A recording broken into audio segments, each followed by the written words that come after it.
In 2024 in Los Angeles, California, 23-year-old YouTuber Tumad, whose real name was Medea Siddiq, was found dead inside his home after a welfare check was requested when he'd gone silent for several days. Authorities discovered his body in a state of decomposition, indicating he had likely been dead for some time before anyone realized. The death was later linked to a suspected drug overdose, with reports of substances found at the scene. In the months leading up to his death, Tumad had posted increasingly erratic and concerning content online, including references to drug use and disturbing behavior. Despite having millions of followers and a massive online presence, he died alone unnoticed until the smell coming from his residence prompted concern.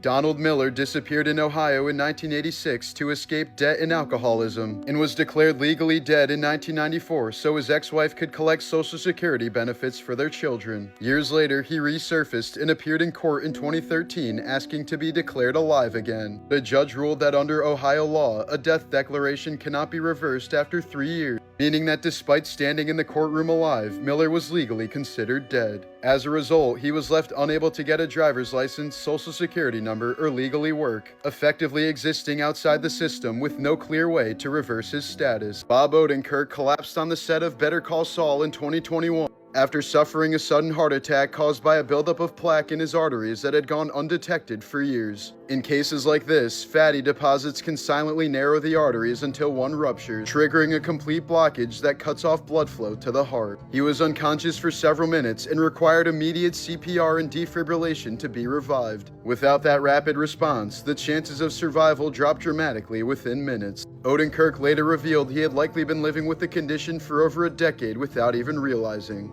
In 1989 over Iowa, United Airlines Flight 232 lost all hydraulic control after its tail engine catastrophically failed, leaving the pilots with virtually no way to steer. Using only uneven thrust from the remaining engines, the crew managed to guide the aircraft toward a runway and attempt a landing. The plane broke apart on impact, killing 112 of the 296 people on board, but 184 survived in what is widely considered to be one of the most impressive landings in aviation history. Investigators later found that even highly trained pilots failed to replicate the landing in simulators. The disaster became a turning point for aviation safety in the years to come.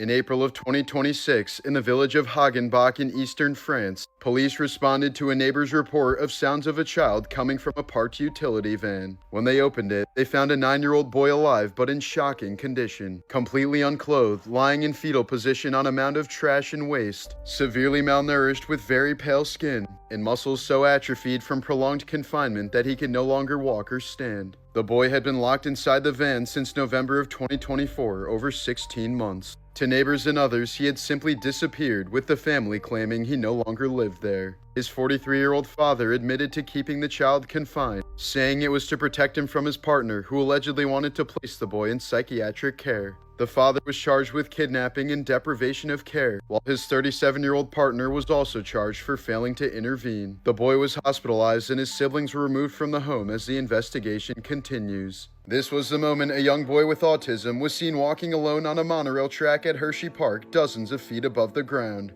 He'd been missing for about 20 minutes after getting separated from his family, and somehow made his way onto the restricted area of the monorail. People below him started shouting in panic, trying to guide him, but he seemed overwhelmed and confused and kept changing direction along the narrow track. Thankfully, one man rushed over, climbed onto a nearby structure, and pulled himself up onto the track. He carefully approached the boy, picked him up, and carried him back to safety before eventually reuniting him with his parents.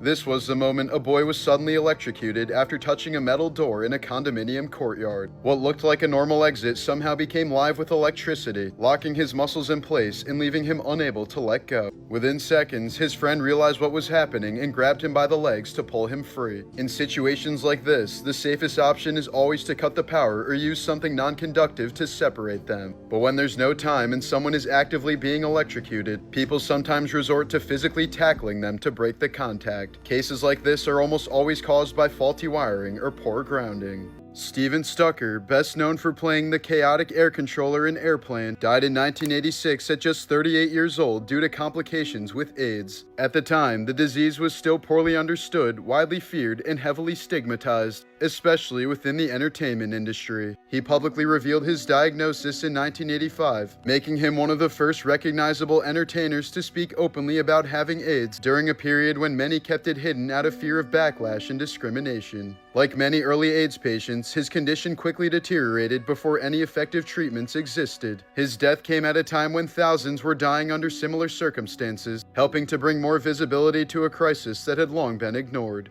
In 1978, in Birmingham, England, medical photographer Janet Parker became the last person to die from smallpox after being exposed at the University of Birmingham Medical School, likely through airborne transmission from a laboratory working with the virus just one floor below her office. She developed symptoms days later and died on September 11th after several weeks in isolation. The outbreak triggered a massive public health response, including quarantines and emergency vaccines, but no further cases spread beyond Janet. During the crisis, her father suffered a fatal heart attack while visiting her in the hospital.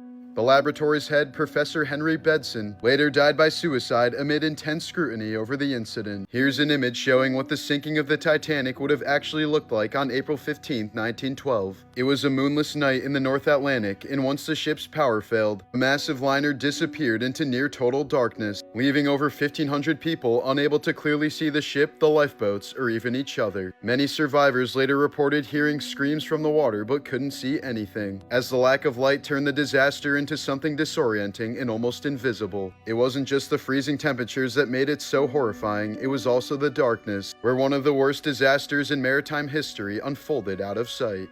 In 1922, a young girl with severe diabetes was photographed while essentially waiting to die, at a time when the condition was almost always fatal, especially in children. Before there was any treatment, patients were often placed on near-starvation diets to slow the disease, leaving them dangerously weak while their bodies continued to deteriorate. That same year, doctors administered a new experimental treatment called insulin, one of the first times it had ever been used on a human. Within days, patients who were expected to die began to recover. The discovery transformed diabetes from a death sentence into a manageable condition almost overnight. Hugh Jackman has had multiple basal cell carcinomas removed, a type of skin cancer caused by long-term UV exposure. These cancers often start off as small, easy-to-miss spots, but can slowly grow deeper into surrounding tissue if left untreated, in some cases eroding skin and underlying structures. His repeated diagnoses suggest damage that continues to surface years after the initial exposure. While rarely fatal, basal cell carcinoma can quietly develop, recur, and progressively invade tissue, making it more serious than most people realize. He's since used his experience to warn others about the dangers of UV exposure, regularly urging people to wear sunscreen and get their skin checked.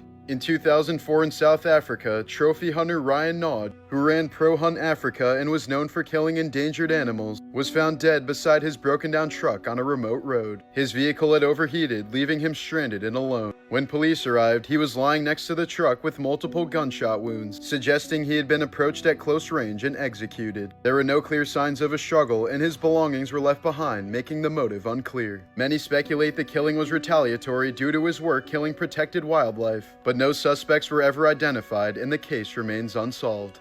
During the 2021 Kabylia wildfires in Algeria, Ben Ismail, a 38-year-old musician who had traveled hundreds of miles to volunteer to help, was falsely accused by locals of starting the fires. Police initially sheltered him inside a station, but a crowd broke in, dragged him into the street, and killed him in a frenzy of violence before setting his body on fire. The killing was filmed and spread online, allowing authorities to later identify dozens involved. In 2022, 49 people were sentenced to death and others to prison terms for their roles in the senseless attack. A 34-year-old orangutan at the Metro Richmond Zoo in Virginia named Patrick was given a royal cloak for his birthday, and without any training, he tied it around himself like a wearable outfit. Orangutans are already known for advanced problem-solving and tool use, but moments like this show just how far that intelligence can go. Instead of playing with it, Patrick used the fabric with a clear purpose. It's a small moment, but it highlights the level of cognitive ability orangutans are capable of. This orb weaver spider had nowhere to attach the bottom of its web, so it made its own anchor. With no stable point to build from, it picked up a small rock and used it to hold the entire structure together. Orb weavers are known for their precise, almost mechanical construction, but this goes beyond instinct. It shows they can adjust their strategy when conditions change, solving problems in real time. In this case, the spider effectively created a solution to the missing piece of its environment, creatively allowing it to hunt in a place it otherwise couldn't have. Why is he doing that, though?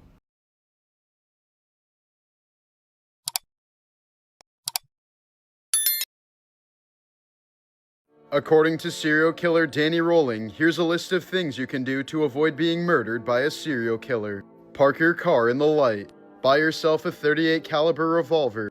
Get a permit to carry it on your person and keep it in your handbag where it's easy to get to. Buy some mace on a keychain and have it ready when you get out of your car. If your bedroom window doesn't have a screen, get one and nail it to the windowsill. Place a bunch of empty glass bottles in the windows. Get you some curtains.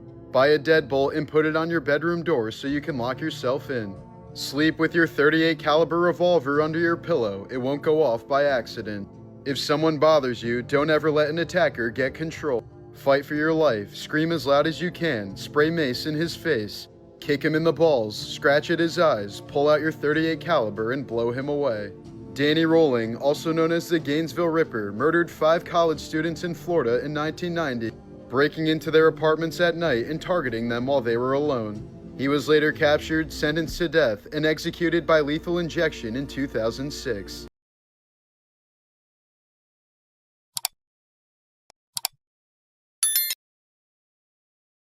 This is the sunburst appearance of osteosarcoma, the most common form of bone cancer. The pattern forms when the tumor grows so aggressively that it forces new bone to shoot outward in sharp radiating spikes. It's most often seen in teenagers and young adults, typically in long bones like the femur near the knee. As it advances, the cancer can hollow out and weaken the bone from the inside, leading to intense pain, swelling, and sometimes sudden fractures under normal pressure. Even with treatment, it can quickly spread to the lungs, making it a particularly fast-moving and devastating disease.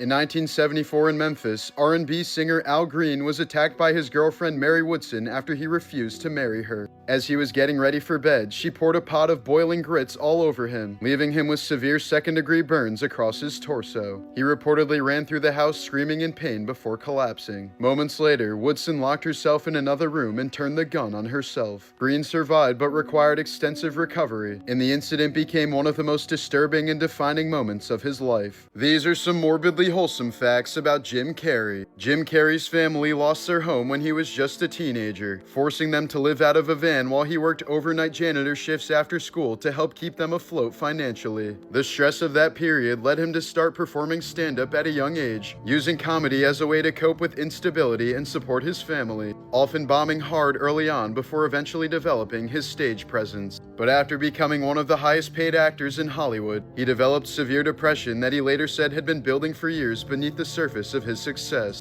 He's spoken openly about relying on medication during that time, but eventually stepped away from it and began focusing on understanding the root of what he was experiencing rather than just masking the symptoms. Instead of keeping those struggles private, he described depression in interviews as a form of exhaustion from maintaining a version of yourself that doesn't align with reality, helping people better understand what it can feel like internally. He's consistently used interviews, speeches, and even his own artwork to talk about mental health, identity, and emotional burnout, often encouraging people to confront those issues directly and not define themselves solely by external success. Later in his career, Jim shifted away from constant mainstream roles and focused more on personal expression and selective projects, openly prioritizing his mental state over maintaining the level of fame he had achieved earlier in his career.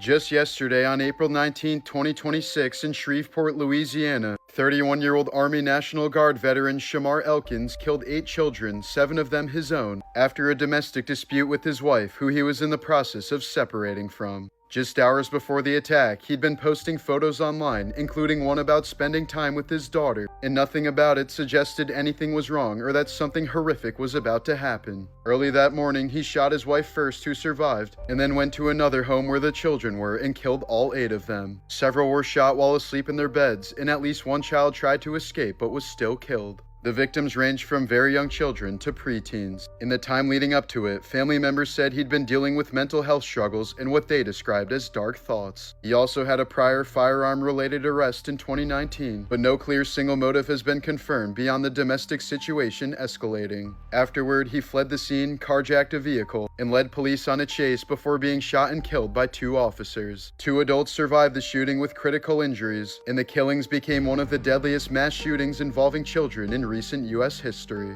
In Addo Elephant National Park, South Africa, a lioness named Josie went blind around age 12, likely from untreated eye disease such as cataracts or glaucoma. In the wild, that's almost always a death sentence since lionesses rely on vision to hunt and avoid threats. But instead of abandoning her, her 2 adult daughters stayed by her side for the next 5 years. They guided her using contact calls, flanked her while moving so she wouldn't walk into danger, and shared their kills so she could eat despite being unable to hunt. Thanks to her daughters, she survived like this until about age 17, which is already near the upper limit of a wild lion's lifespan. 2008, on a beach in Montauk, Long Island, New York, a bloated, hairless carcass washed ashore with no clear identifying features, quickly dubbed the Montauk Monster. The body was already in an advanced state of decomposition, likely causing the loss of fur and the distorted shape of the head and limbs. As photos spread online, some speculated it was an escaped or discarded experiment from the nearby Plum Island, home to a government animal disease research facility, or something connected to rumored labs in Montauk.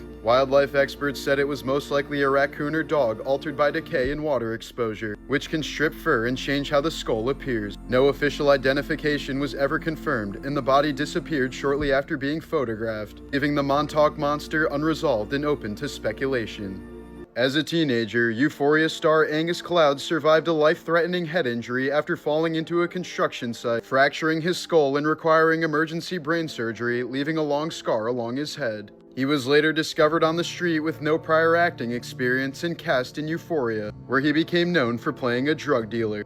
But in July of 2023 in Oakland, the 25-year-old died from an accidental overdose, including fentanyl, cocaine, methamphetamine, and benzodiazepines, a lethal combination that can quickly lead to respiratory failure. His death came just days after burying his father, who died from cancer, and he had returned to the home where his father passed, reportedly struggling with grief and mental health in the days leading up to his death. Eerily, he previously said he wanted to portray Mac Miller in a biopic, who died in 2018 from a similar fentanyl-related overdose.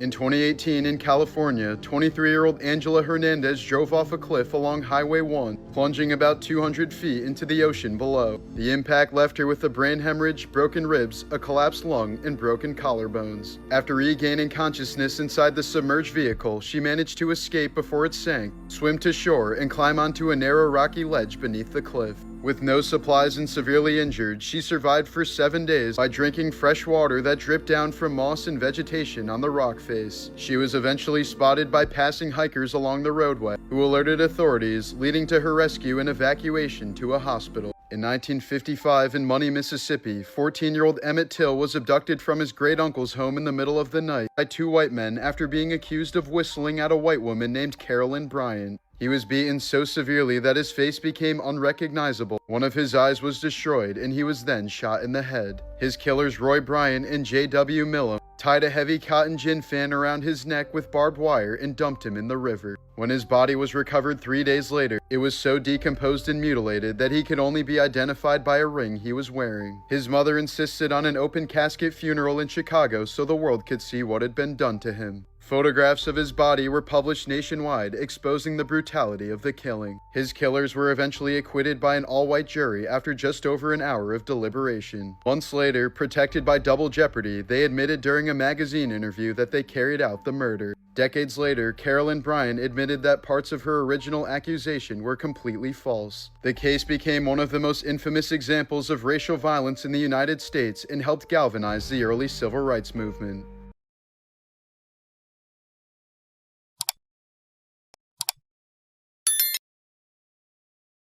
This was the moment a jewelry store was wiped out in just 30 seconds. In 2025 in Fremont, California, nearly 24 thieves stormed into Kumar Jewelers at once, armed with hammers and tools. Within seconds, they began smashing display cases and sweeping jewelry into bags as employees were forced to stand back. By the time it was over, $1.7 million worth of jewelry, about 80% of the store's inventory, was wiped out in just over a minute. The group dispersed in multiple getaway cars and several arrests were later made, but most of the crew remains unidentified and the majority of the stolen jewelry has never been found.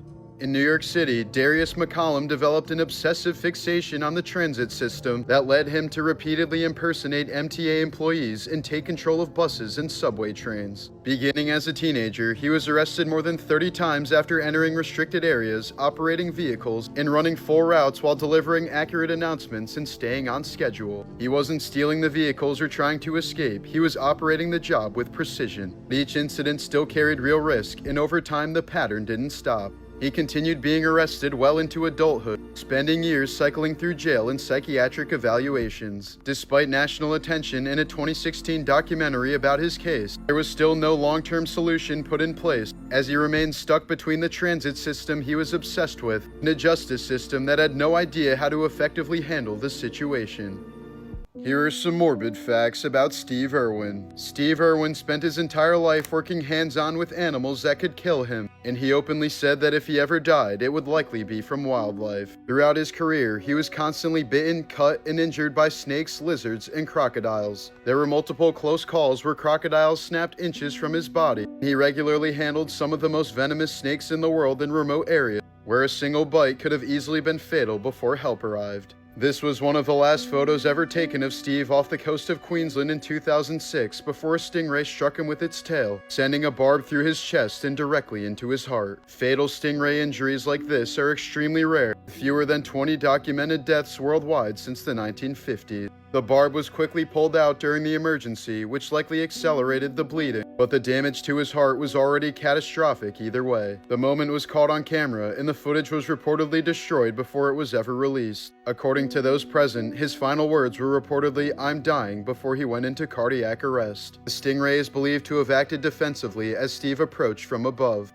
Despite decades of surviving encounters with some of the most dangerous animals on Earth, Steve died from a single rare defensive strike, the exact kind of risk he had always accepted. In October of 1967 in Arcadia, Florida, 7 children ages 2 to 8 were poisoned after eating lunch at home. Within hours, they were convulsing, foaming at the mouth, and dying, some collapsing at school and others found at the house. All 7 were tragically gone by the time their parents reached the hospital. Their father, James Joseph Richardson, was quickly blamed and convicted in 1968, largely on circumstantial evidence and jailhouse informants, and sentenced to death. The jury was never told that the babysitter, Bessie Reese, who served the food, was a convicted killer out on parole. Years later, Reese repeatedly confessed to poisoning the children while in a nursing home, often saying over and over again, "Lord, forgive me." By then, Richardson had already spent over 2 decades in prison, narrowly avoiding execution. He wasn't released until 1989 after hidden evidence finally surfaced. No one was ever charged for the murders. Reese died in 1992, and Richardson lost 21 years of his life to a conviction that was never fully undone.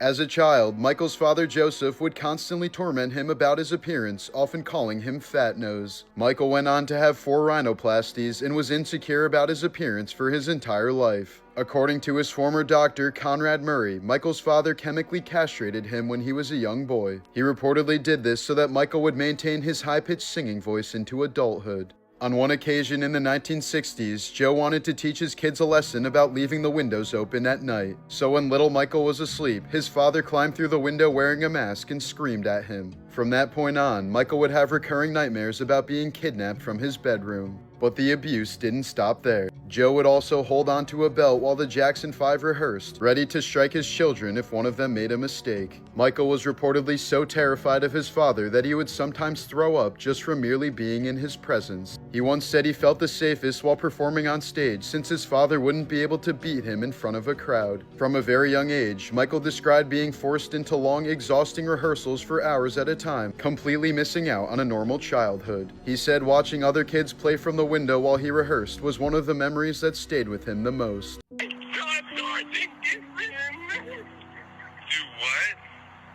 I shot Sergeant Gibson. I pulled a gun on him, okay? Maybe it's me. Is he breathing? He just fell out. That was the voice of police officer Michael Rusk calling 911 in James City County, Virginia in 2023, telling dispatch he had just shot his own sergeant after claiming he was about to be sexually assaulted. According to Rusk, Gibson had made prior unwanted advances, and that night the situation escalated when Gibson allegedly tried to force himself onto him. During the struggle, Rusk said he repeatedly told him to stop before pulling out his gun and firing several shots. Michael's father, Jason Rusk, said he told him about unwanted attention he received from his superior officer leading up to the shooting, and that he'd reported it to others in the department several times. There was a year's worth of grooming that had taken place. Extremely inappropriate touching, stalking, the grooming. The previous to the incident, assaults. Here's a video showing the officers at the bar prior to the shooting, where Gibson gets out of his seat to sit next to Rusk before reaching over to hold his hand, which Rusk appears to turn down. Then about an hour before the shooting, the two can be seen outside before apparently leaving together. Gibson puts his hand on Rusk's shoulder, and Rusk responds by pushing him away and pointing a finger in his face. It's unclear what happened next, but after the shooting, Rusk made this claim to the dispatcher. I told him this zombie kept going. I thought he was help me.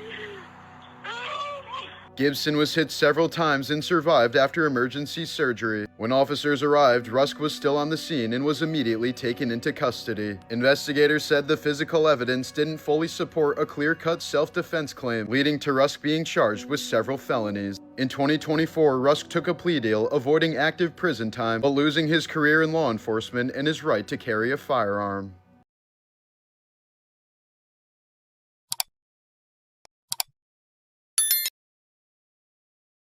During an interview shortly before his death, Michael admitted he would often talk to child mannequins just to feel less alone. He would also frequently cry at the sight of kids playing in the park, since it was something Michael would never experience himself. Michael had a meeting scheduled at the top of one of the Twin Towers on 9/11. After talking on the phone with his mom late into the night, he overslept and missed the appointment. Because of that phone call, he later credited his mother with saving his life. Here's a 1985 prediction of what Michael Jackson would look like in the year 2000 versus what he actually ended up looking like. As a result of a combination of skin conditions and body dysmorphia, Jackson went through nearly 100 procedures over 30 years trying to achieve his idea of perfection. In 2003, an entire supermarket was shut down so that Michael could live out his lifelong dream of shopping like an ordinary person. All the other shoppers were either paid actors or his friends, and they paid no attention to Michael. He played around the store like a child and even compared the experience to going to Disneyland. Daryl Sheets, known as the Gambler from Storage Wars, was found dead on April 22, 2026 inside his Arizona home at age 67. Police responded around 2 a.m. to reports of a deceased individual and discovered his body after he had apparently turned the gun on himself. He was pronounced dead at the scene, and the case remains under investigation. In the days leading up to his death, at least one former co-star claimed he'd been dealing with severe online harassment, and authorities are reportedly looking into possible cyberbullying as a contributing factor. His death came after years of serious health issues, including a massive heart attack in 2019 and ongoing heart complications that forced him to step away from television. Sheets had been one of the most recognizable figures on the show, appearing in over 160 episodes, and once even claimed he unknowingly bought a storage unit that contained a plastic-wrapped human body tied to a murder case. After leaving TV, he lived in Arizona running an antique shop, largely out of the spotlight until his death.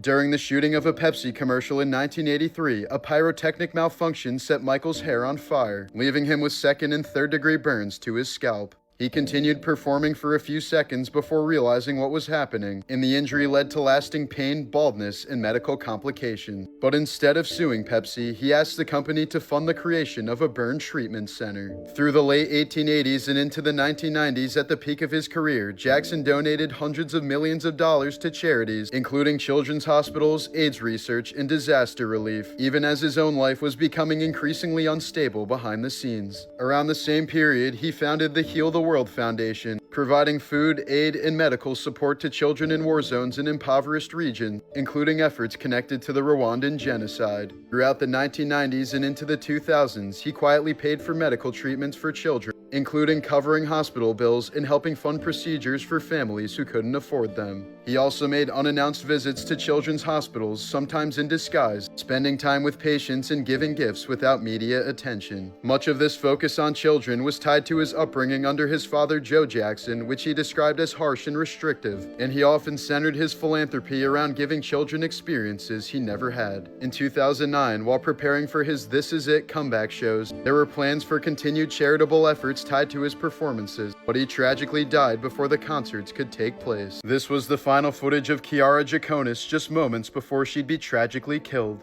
In 2024 in Naples, Italy, 30-year-old Prada manager Chiara Giaconis was on what was supposed to be a dream birthday trip with her boyfriend when she was walking through a narrow street in the historic center. As they passed beneath an apartment balcony, a decorative stone statuette was suddenly thrown from above, striking her in the head with enough force to cause catastrophic injuries. She would end up tragically dying from the impact. Investigators determined the object had been thrown by a 13-year-old boy inside the apartment, who had reportedly been tossing several items from the balcony beforehand. But because he was under 14, he could not be criminally charged under Italian law, even though his actions led directly to her death. Prosecutors instead charged the boy's parents with manslaughter, arguing that the death was completely preventable and that they failed to properly supervise him. Parents have denied any wrongdoing, maintaining they couldn't have possibly anticipated what happened. As the case continues, the focus remains on whether their level of supervision meets the threshold for criminal responsibility in a situation where a single impulsive act turned fatal within seconds. In Philadelphia, Tammy Terrell began suffering severe migraines as a child after reportedly being assaulted at age 11. By 17, she was in a relationship with 30-year-old James Brown, who she later claimed physically abused her. In her early 20s, she became involved with David Ruffin, who she also described as violent, with accounts claiming he once struck her in the head with a motorcycle helmet. As her career with Marvin Gaye was taking off, she collapsed on stage in 1967, later diagnosed with a brain tumor. Over the next few years, she underwent multiple surgeries as the tumor kept returning. In March of 1970, at just 24 years old, she died after a long decline, with speculation that repeated head trauma may have contributed to or worsened her condition. In 2002, Michael was staying at a hotel in Berlin when he dangled his 9-month-old son blanket over his 4th-floor balcony. Jackson claimed he was simply excited and wanted to show off his baby to the fans below, but the media was quick to criticize Michael's parenting skills and life-threatening behavior. Jackson later apologized, stating that it was a mistaken judgment and that he didn't mean to endanger his son. Blanket is now 21 years old and rarely makes public appearances. Michael became increasingly reliant on medication after being prescribed painkillers following the 1984 burn incident. Over time, it expanded into a combination of sedatives, anti-anxiety drugs, and sleep aids that he depended on just to function. He reportedly used aliases to obtain additional prescriptions without raising suspicion. But eventually, he lost the ability to sleep naturally, going long stretches without real rest unless he was chemically put under. In his later years, his physician Conrad Murray was administering propofol at home, effectively replacing sleep with anesthesia, leaving his entire routine built around cycles of medication and sedation. This was the moment a birthday party Spider-Man nearly died within seconds. He dives into the pool in full costume, but when he comes up, the mask is completely soaked and suctioned to his face. He quickly starts panicking and trying to breathe, while the kids think it's part of the act and continue splashing him. He gets out pretty quickly, but continues struggling to breathe since he can't free his face. He essentially waterboarded himself since the mask had trapped the water, making it impossible to breathe. Luckily, a few adults recognized what was happening and helped him pull the mask off before he suffocated. Here's a creepy clip of a dog making biting motions at its owner whenever she turns her back. Each time she turns away, the dog stiffens, locks onto her, and snaps at the air. According to vets online, this isn't playful behavior, but hesitation mixed with fear or low-level aggression. Dogs are more likely to test boundaries if they don't feel watched, especially if they're anxious or unsure. It's essentially a dog working up to a bite without fully committing, and trainers say a behavior like this can escalate if it isn't addressed early on.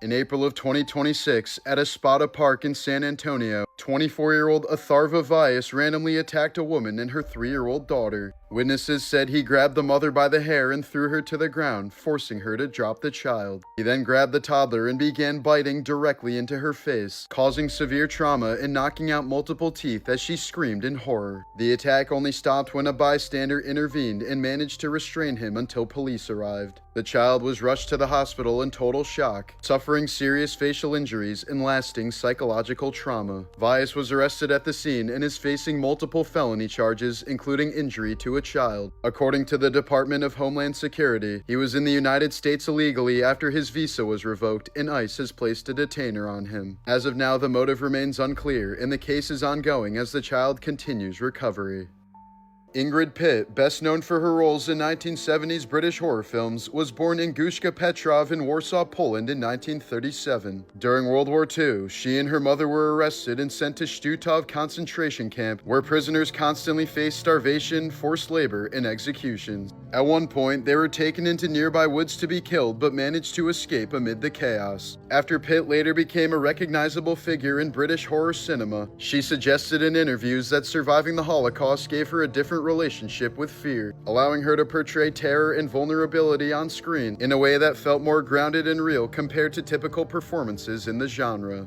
Exotic Adrian Street was a major figure in British professional wrestling in the 1960s and 70s, building a flamboyant, androgynous ring persona that later inspired artists like David Bowie. In 1971, he was booked in a staged exhibition wrestling match against Jimmy Savile, a TV personality who would occasionally step into the ring for publicity. Savile was already rumored behind the scenes to be prolifically abusing children, something the wrestler was aware of. Instead of playing along, Street turned the match into something real, aggressively grabbing Savile and ripping chunks of his hair out in front of the crowd. Decades later, after Savile's death exposed hundreds of victims and confirmed him as one of Britain's most prolific predators, that wrestling match took on a much darker meaning. What seemed like a wrestling stunt was one of the only times someone openly confronted him, while authorities and institutions were ignoring or failing to act on the horrific abuse. This is the case against Michael Jackson and why people believe he was innocent. In 1993 in California, Michael Jackson was accused of sexually abusing 13-year-old Jordan Chandler, triggering one of the most invasive celebrity investigations ever. Authorities obtained a warrant to photograph and examine his body, attempting to match markings that were described by the boy. Reports later conflicted on how closely those descriptions aligned, becoming a key point of dispute. While the criminal case was developing, Jackson settled a civil lawsuit for over $20 million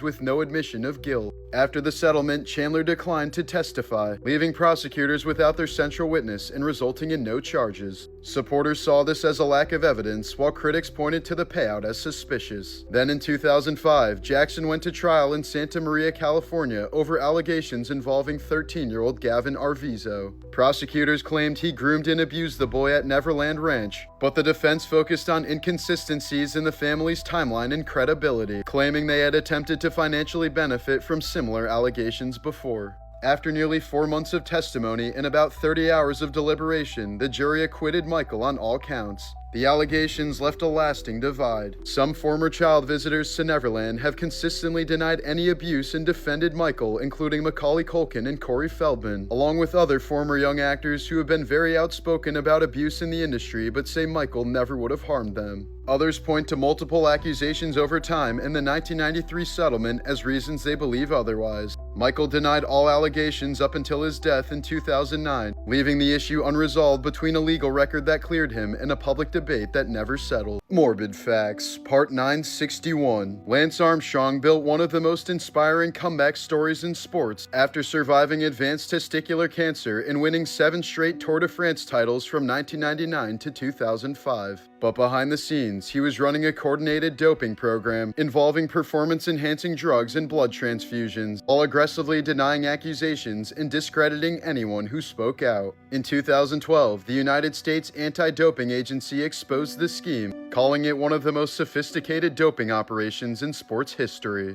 Armstrong was eventually stripped of all 7 titles and banned for life. Sponsors dropped him, his reputation collapsed, and in 2013 he admitted the truth in an interview with Oprah Winfrey, turning a cancer survival legacy into one of the most infamous falls from grace in sports. In 2003 in Rafah, British filmmaker James Miller was shot and killed while filming the documentary Death in Gaza. On his final night, he and his crew left a damaged home wearing TV-marked gear, waving a white flag and identifying themselves as journalists as Israeli forces sat roughly 100 meters away. A warning shot was fired but missed. Then seconds later, a second round struck Miller in the neck from the front, killing him. An autopsy confirmed the trajectory and linked the bullet to Israeli-issued ammo, contradicting claims of Palestinian fire. The Israeli military closed the case with no charges, citing insufficient evidence, despite later findings suggesting clear visibility. A UK court pointed to evidence of intentional killing, but no prosecution followed. The case was officially closed in 2009 after compensation was paid to his family.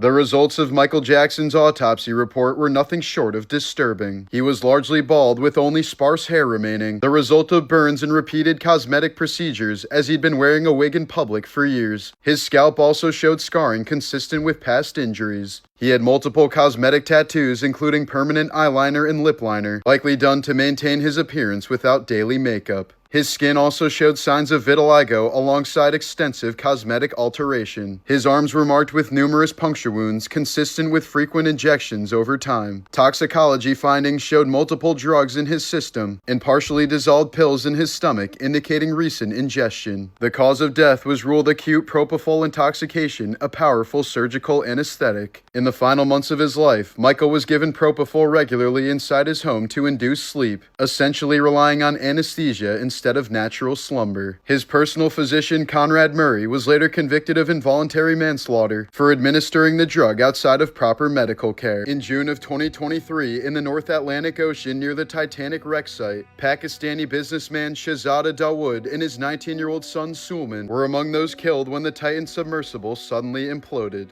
Nearly 9 months later, after recovery efforts at extreme depths, small amounts of human remains were returned to the family. Identified through DNA testing, the material was described by Shahzada's wife as the slush that was left delivered in 2 small shoeboxes. Due to the conditions of the implosion and the environment, the remains were limited and heavily fragmented, with some of the recovered material being mixed together, meaning it could not be definitively attributed to one specific individual. In Rochester, New York in 2022, a woman installed a hidden trail cam at her mother's grave after noticing it kept being disturbed. The footage soon captured her father, the woman's ex-husband, returning to the cemetery and urinating directly on the grave multiple times per week. The behavior had been going on for at least several months, and likely closer to a year or more before it was caught on camera. In multiple clips, his partner could be seen waiting nearby in a car while he carried out the act. Police were contacted, but the case fell into a gray area legally, with any charges depending on local cemetery regulation. The situation drew attention for the sustained, deliberate nature of the acts, targeting the grave long after the relationship had ended. Just recently, Ed Sheeran revealed he'd been dealing with shingles for about a month, a painful viral infection caused by the reactivation of the chickenpox virus. The outbreak affected his scalp, causing burning nerve pain and blistering rashes severe enough that he shaved his head to manage it. Shingles attacks nerve pathways in the skin, and when it spreads across the scalp, even light contact can cause intense burning. Hair can trap heat, irritate the lesions, and make treatment difficult, so shaving it off helps reduce constant pain and allows medication to be applied directly. While not usually fatal, shingles can leave lasting nerve damage, with some people experiencing chronic pain long after the rash disappears. In Istanbul, Ali Sifsi suffered a catastrophic head injury while confronting a burglar, leaving a large section of his skull fractured and missing, with parts of his brain left dangerously exposed. Emergency surgery stabilized him, but a huge portion of his skull could not be saved. To rebuild it, surgeons performed detailed scans of his remaining skull and designed a patient-specific implant, 3D printing a curved titanium plate to precisely replace the missing bone. During reconstruction, the metal implant was secured directly to his skull, effectively acting as a permanent substitute for the lost bone, protecting his brain while permanently altering the structure of his head. 2 days before his death, he said this: "Every day that I have on earth is a gift and a blessing, and I'm very grateful for that, because frankly, people are disappearing. Scientists are going missing. Now they're saying they're going to investigate this. The president himself is saying they're going to look into this and see if anything's going on. It's a little bit scary." That was David Wilcock, a paranormal author and Ancient Aliens contributor, known for claims about UFOs, hidden technology, and government cover-ups. In the video, he referenced a series of recent deaths and disappearances tied to researchers and scientists in space, energy, and defense fields that he and many others believed were connected. Just 2 days later, on April 20th, 2026, in Colorado, deputies responded to a crisis call. Authorities said Wilcock was found outside with a weapon and died shortly after police arrived. His death was officially ruled a suicide. In 2019, aboard the Disney Dream in the Atlantic Ocean, a 5-year-old girl climbed onto a porthole railing for a photo and fell nearly 50 feet into the ocean below. Her father jumped in after her seconds later, hitting the water hard before swimming to her and keeping her above the surface as the ship drifted on. With no flotation device and surrounded by open sea, they remained in the water until crew launched a rescue boat to pull them out. Both miraculously survived as the girl was treated for hypothermia, while her father suffered serious injuries including a fractured fractured spine from the impact with the water. This was the moment an MMA fighter was forced to face off against an aggressive dog. When a large unleashed pit bull suddenly charges straight at him, he reacts quickly, putting the dog in a headlock while keeping its jaws away from his face and neck. He stays calm the entire time, controlling the dog's movement on the ground like he's in a match. Luckily, the dog had a weak ground game. A few seconds later, the owner finally shows up and manages to control his massive dog. The guy walks away completely unscathed, and it's pretty clear his wrestling background is the only reason this didn't end much worse. In 2024 in Minnesota, an 18-year-old driver reported that his Honda Pilot began accelerating on its own and wouldn't slow down, even when he used the brakes and emergency brake. The SUV reached speeds over 110 miles per hour and continued for over 20 minutes, crossing into North Dakota while the driver remained on the phone with 911. As he was approaching a dead end, authorities coordinated a controlled intervention, using police vehicles to safely bring the SUV to a stop without a high-speed crash. Miraculously, the driver was not seriously injured and the incident ended without any fatalities, though the cause of the malfunction has never been determined. In 1989 in Bangkok, Thailand, Billy Idol went on a drug-fueled binge after a breakup that spiraled out of control. Later admitted the trip involved heroin, alcohol, and heavy tranquilizer use, leaving him erratic and destructive. He reportedly trashed multiple luxury hotel suites, leaving behind severe damage and hundreds of thousands of dollars in unpaid bills. The situation soon escalated to the point where authorities were forced to intervene. Billy later said he was tranquilized and strapped to a military stretcher before being carried out and deported, with the Thai army reportedly involved in carrying him out. Idol has since described the incident as one of the lowest points of his life, driven by severe drug abuse and a reckless lifestyle that nearly destroyed him. In 1999 in Towanda, Pennsylvania, 11-year-old Adam Herman disappeared from his adoptive home. No missing persons report was filed at the time. For years afterward, his adoptive parents told family he was returned to state custody, while continuing to claim him as a dependent on taxes, legal filings, and collecting adoptive subsidy payments. In 2008, after his adoptive sister tried to reconnect with him as an adult, she discovered records falsely showed he had lived with the family until age 18. She then reported him missing nearly a decade after he vanished. The adoptive parents were later convicted of fraud for collecting thousands in payments after his disappearance, but no one has ever been charged in connection with what happened to Adam, as his fate remains unknown.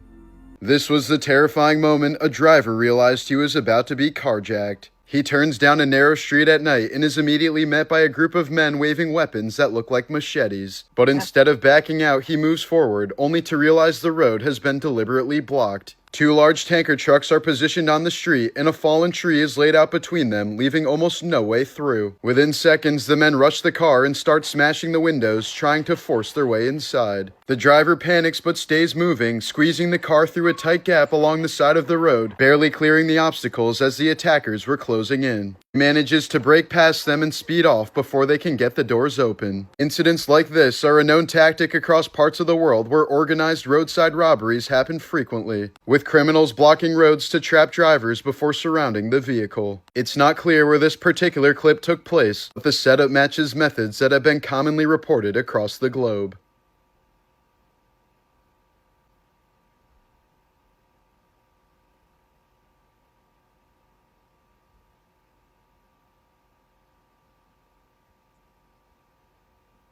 I got nothing else to say. What are you still doing here? Get out of here.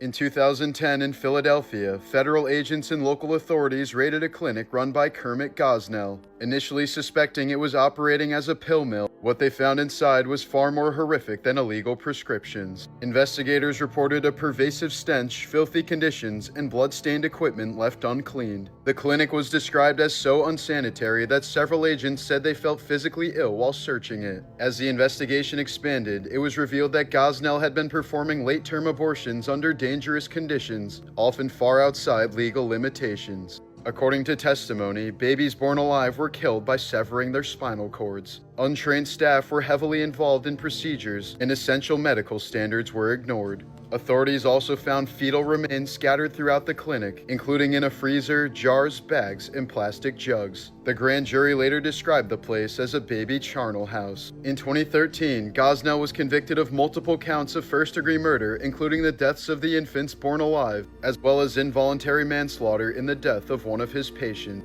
He was sentenced to life in prison without the possibility of parole.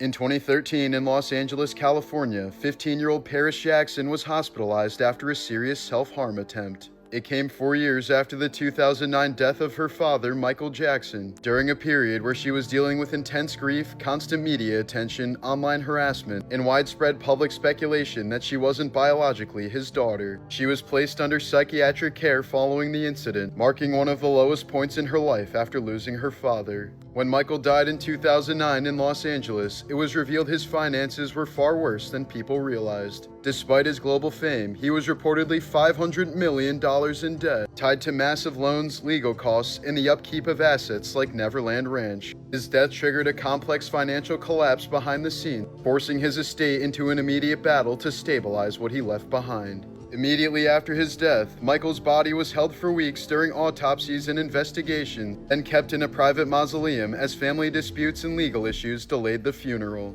His public memorial at Staples Center drew millions, ending with his daughter Paris Jackson breaking down in tears in one of the only times she ever spoke publicly. Ever since I was born, Daddy has been the best father you could ever imagine.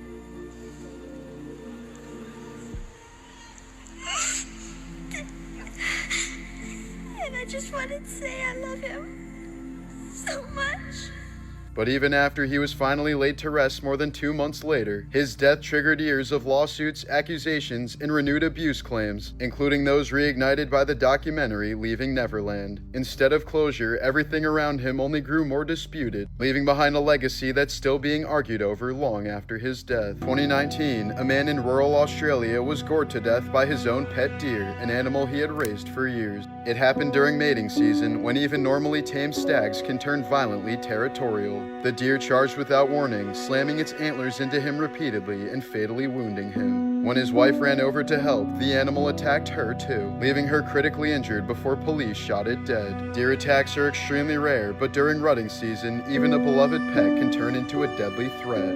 In 2010, at Vortex Spring in Florida, 30-year-old Ben McDaniel entered the site's underwater cave system alone. The cave is known for tight, winding passages that require specialized training. McDaniel apparently went past safety restrictions into deeper sections and never resurfaced. Days later, his scuba tanks were found inside the caves, but despite multiple recovery attempts, his body has never been located. His disappearance remains unsolved, as he likely became trapped deep within the cave system, essentially swallowed by the cave itself, where recovery is impossible. This was the moment a climber completely lost control while descending Mount Reese. On a steep, snow-covered slope, he slipped, dropped his ice axe, and instantly lost his only way of stopping himself. Within seconds, he was tumbling head over heels down a roughly 45-degree incline, sliding and cartwheeling for nearly 600 meters while another climber's headcam captured the entire thing. But miraculously, after the uncontrolled slide finally stopped, he was somehow still conscious. He survived with only bruises and minor pain in his finger, and after being checked by a doctor in the group, he was able to stand up and walk down the mountain himself. This was the horrifying moment an Instagram free climber was forced into a dangerous descent while scaling an electrical tower. With no harness, no clips, and nothing but a strong grip keeping him alive, he was already hundreds of feet above the ground when a massive swarm of bees suddenly surrounded him. As the bees began attacking, he couldn't panic or swat them away without risking his life. Every movement had to stay controlled, since one small shift of weight could have easily sent him falling straight down. But despite the chaos, he maintained his composure, descending level by level, until he finally reached a safe enough height to jump and escape the swarm. After becoming the most famous child star in the world through Home Alone, Macaulay Culkin spent years spiraling out of the spotlight. He became trapped in a bitter legal battle with his parents over control of his fortune, and later admitted to struggling with drugs and heavy drinking, while tabloids became obsessed with photos of his alarmingly thin appearance, constantly pushing rumors that he was addicted to heroin or even close to death, claims he consistently denied. For years, the former child star became more known for looking sick and gaunt than for the blockbuster movies that made him an icon. And in 2017, he met Brenda Song, someone who could relate to his struggles that stemmed from child acting. Over the following years, Culkin appeared significantly healthier and more stable, eventually crediting Brenda and their family life with giving him purpose again. The two later had children together, and during his Hollywood Walk of Fame speech, he told her, "You've given me all my purpose again. You've given me family." In 2002, Brazilian investigative journalist Tim Lopes entered a favela in Rio de Janeiro while working undercover on a report about drug traffickers exploiting residents at illegal parties. But upon being recognized, he was kidnapped and taken to Elias Maluco, one of Brazil's most infamous traffickers. According to investigators and later testimony, Lopes was tortured for hours, tied to a tree, and had his arms and legs hacked off with a sword while he was still alive. Traffickers then burned him to death using a method called micro-ondas, where victims are incinerated with tires to destroy any evidence. His remains were later recovered from a secret cemetery hidden inside the favela. The case became known as Brazil's most horrific murder of a journalist. This was the moment a zookeeper made a big mistake while working inside a panda enclosure at Chongqing Zoo in China. As 9-year-old panda Ding Ding tried walking through a restricted doorway, the keeper rushed to slam the metal door shut before the animal could get through, accidentally slamming it directly onto the panda's paw. Almost instantly, Ding Ding appeared to become agitated. The panda began chasing the terrified keeper around the enclosure while horrified visitors could do nothing but watch. Soon enough, the 250-pound bear managed to tackle her to the ground, thrashing at her legs and arms while appearing to briefly bite her. The keeper began to scream in terror before she was able to eventually free herself from the grapple. Attacks involving giant pandas are considered extremely rare, especially in zoos, because the animals are normally very calm and spend most of their time eating bamboo or sleeping. But despite their peaceful reputation, pandas are still bears with incredibly powerful jaws and enough bite force to crush bone when provoked or frightened. Despite how violent the footage looked, the zookeeper only suffered minor injuries and was treated at a hospital. The zoo later stated that Ding Ding showed no signs of ongoing aggression afterward and was behaving normally.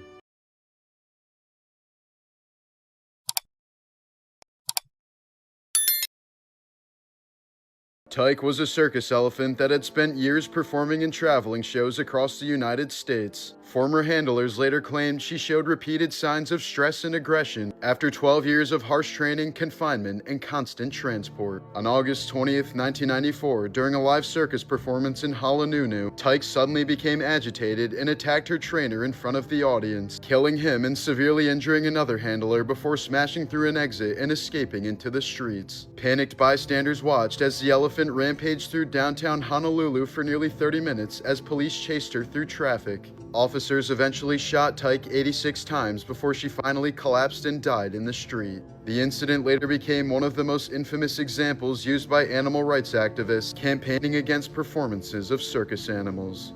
Here's a photo of Filipina resistance leader and former schoolteacher Nieves Fernandez showing a U.S. Army private how she used a bolo knife to kill Japanese soldiers during the occupation of the Philippines in World War II. Fernandez helped lead a guerrilla resistance force after Japan invaded the country and was reportedly so feared by Japanese troops that a bounty was placed on her head. Historical accounts credit her unit with killing more than 200 Japanese soldiers during the war. My name is Kayla Mueller. I need your help. I've been here too long. I've been very sick. It's very terrifying here.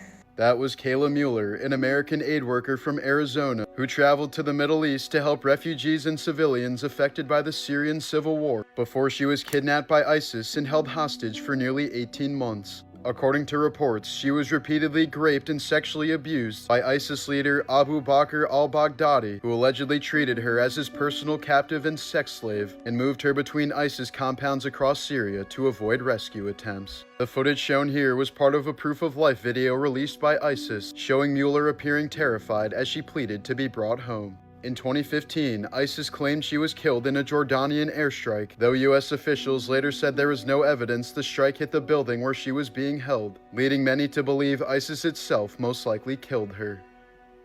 This was the moment an idiot tried crossing train tracks with his bike just seconds before a train came roaring through. As the crossing lights flashed, he suddenly tripped and fell directly onto the tracks in the path of the oncoming train. But he managed to grab his bike and escape just moments before the train came flying past him. He managed to escape literally a half a second before the several hundred-ton locomotive would have almost certainly turned him into human paste upon impact.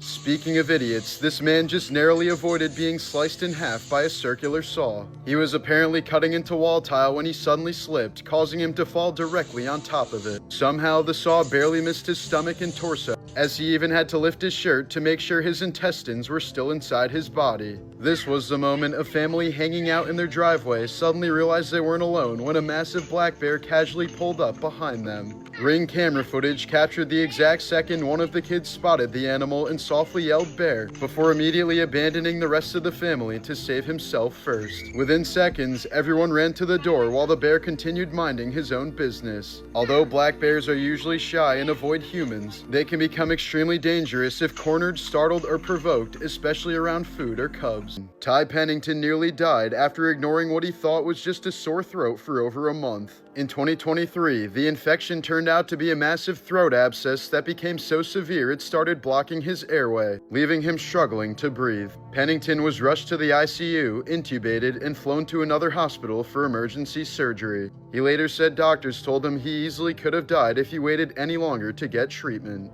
In the early days of cars, drivers who killed pedestrians were often blamed for what newspapers called motor killings. But as deaths began to rise in the 1920s, automobile companies pushed the term jaywalker to shift blame onto pedestrians, helping normalize the idea that people hit by cars were at fault for their own deaths. The Cave Creek disaster occurred in 1995 at Paparoa National Park in New Zealand, when 17 people crowded onto a newly built viewing platform overlooking Cave Creek on a field trip. The structure suddenly tore away from the cliffside and collapsed forward, sending the group plunging nearly 40 meters onto the rocks below. 14 people were killed, most of them university students, while the survivors suffered devastating injuries. Investigators later discovered the platform had been catastrophically poorly built, with several missing bolts and critical structural flaws. However, no individual was ever criminally convicted over the disaster. 12-year-old Sean Kingy, an Australian girl of Maori descent, was kidnapped in Queensland in 1987 after stopping to help a couple search for their supposedly missing poodle. Barry Watts and Valmay Beck lured her into their car, bound and gagged her, and drove her to an isolated spot in the Tinbirwa forest. There, they held her captive for several hours, repeatedly raping and torturing her, before stabbing her a dozen times, strangling her, and finally murdering her. The killers had meticulously planned the abduction, deliberately targeting a young girl they believed would trust them. Watts had even expressed a desire that day to be the first and last sexual partner of a young girl. Both were eventually sentenced to life imprisonment. While staying at an Airbnb in Virginia in July of 2024, Joe Bartolozzi revealed that he was bitten by a Lone Star tick, a species linked to alpha-gal syndrome, a bizarre condition that can suddenly make people severely allergic to red meat after a single tick bite. Joe said he began experiencing symptoms consistent with the condition, meaning foods he had eaten his entire life could now potentially trigger hives, vomiting, breathing problems, or even anaphylactic shock hours after eating them. He later said the symptoms eventually improved, though some victims remain allergic to meat for years or even permanently.